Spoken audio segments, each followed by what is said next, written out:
Hi అండి, అందరికీ నమస్కారం. మనం ఇవాళ ఒక కథ చెప్పుకుందాం. పెళ్ళాంస్తో పెట్టుకుంటే ఎలా ఉంటుందో ఈ కథలో విందాం ఫన్నీగా. భార్యాభర్తలు ఈ విధంగా మాట్లాడుకుంటున్నారు. భార్య: ఏమండి, వచ్చేటప్పుడు పెరుగు తీసుకొస్తారా? ఇంట్లోని పెరుగు 3 రోజుల క్రితం నాటిది, బాగా పుల్లగా అయ్యింది. భర్త: అవునా, అలాగైతే దాన్నేం చేస్తావు? భార్య: ఏం చెయ్యాలి, బయట పారబోస్తానంతే. భర్త: అమ్మ చెబుతుండేది పెరుగును బయట పారబోయరాదని, ఏదో ఒకటి చెయ్యి. భార్య: ఏం చెయ్యాలి? మజ్జిగ చేస్తే పులుపే పులుపు, నోట్లో పెట్టుకోలేమేమో. భర్త: ఒక పని చెయ్యి, మజ్జిగ పులుసు చెయ్యి, తినడానికి రుచిగా ఉంటుంది. భార్య: గుడ్ ఐడియా, ఎలాగో బయటకు పోతున్నారుగా, కొన్ని సామాన్లు చెబుతాను, రాసుకోండి. భర్త: సరే చెప్పు. భార్య: కొత్తిమీర, కరివేపాకు, అల్లం, ఒక టెంకాయ, జీలకర్ర. భర్త: సరే వ్రాసుకున్నాను, బయలుదేరనా? భార్య: ఉండండి, ఇంకా ఉన్నాయి, ఒక బూడిద గుమ్మడికాయ. భర్త: బూడిద గుమ్మడికాయనా, అదెందుకు? భార్య: మరి మజ్జిగ పులుసులో బెండకాయ వేస్తారా?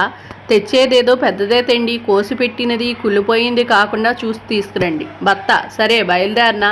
భార్య: అయ్యో, కాస్త ఆగండి, ఒకటే గుమ్మడికాయ తేకూడదంట, అమ్మమ్మ చెబుతుండేవారు.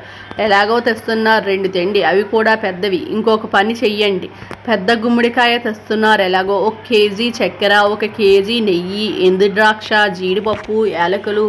భర్త: ఇవన్నీ మజ్జిగ పులుసుకి ఎందుకే? భార్య: మజ్జిగ పులుసు కాదండి, హల్వా చేయడానికి. గుమ్మడికాయను పగలగొట్టి అలాగే వదిలేయరాదు, అపశకనం. భర్త: ఇంకా చాలా? భార్య: కాస్త ఆగండి, ఒక 4-5 నిమ్మకాయలు, నల్ల మిరియాలు, ఇంగువ తీసుకురండి, గుమగుమ వాసనలు వస్తాయి. భర్త: హల్వాకు ఇంగువ వేస్తారా? అబ్బా, హల్వాకు ఎవరైనా ఇంగువ వేస్తారండి? ఇవి గుమ్మడికాయ వడియాలకు. గుమ్మడికాయలు తెస్తున్నప్పుడు వడియాలు పట్టకపోతే ఎలాగా చెప్పండి. భర్త: ఇకనైనా వెళ్ళనా? భార్య: ఏదో జ్ఞాపకానికి వస్తుంది, ఉండండి. జ్ఞాపకం వచ్చింది, ఒక పొట్లకాయ తెండి, మజ్జిగ పులుసు కోసం గుమ్మడికాయతో పాటు మంచి కాంబినేషన్. దాంతోపాటు ఒక 1/2 కేజీ మెత్తని శనగపిండి తీసుకురండి. ఎలాగో పొట్లకాయ తెస్తున్నారు కాబట్టి బజ్జీలు చేయకపోతే ఎలా చెప్పండి. అలాగే వంట సోడా, రిఫైండ్ ఆయిల్ తీసుకురండి, వేరుశనగ నూనె కాదు, సన్ఫ్లవర్ ఆయిల్.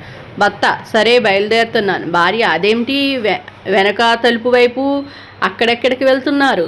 భర్త: నేను బయటకు పోవడం లేదు, వంటింట్లోకి వెళ్తున్నాను. భార్య: ఎందుకు, మార్కెట్కు పోరా? భర్త: నీ మార్కెట్ నాశనం కాను, గ్లాసుడు మజ్జిగ పులుసు కోసం 1000 రూపాయలు ఖర్చు చేయాలా? పాపం వస్తే రాని, నేనే ఆ పులిసిన పెరుగును బయట పారబోస్తా. భార్య: ఏమిటండి, మీరే చెప్పారుగా. భర్త: ఓసి నీ అమ్మ కడుపు మాడ, బుద్ధి లేక చెప్పానే. అట్లుంటుంది పెళ్ళాంతో మరి.